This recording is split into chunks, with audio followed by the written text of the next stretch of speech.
జనులను మార్చిన శిష్యుని జాడ, చేపలు పట్టే జాలరి కాడ, మా స్తుతులకు పాత్రుడు పరమా తండ్రే. మా స్తుతులకు పాత్రుడు ప్రభువేసే,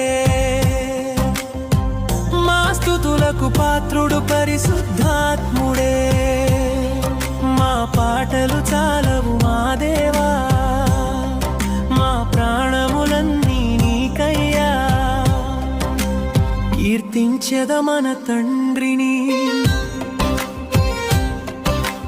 ఘనపరిచెద ప్రభు యేసుని, ప్రణుతించేద పరిశుద్ధాత్ముని. జనులను మార్చిన శిష్యుని జాడ, చేపలు పట్టే జాలరి కాడ, మా స్తుతులకు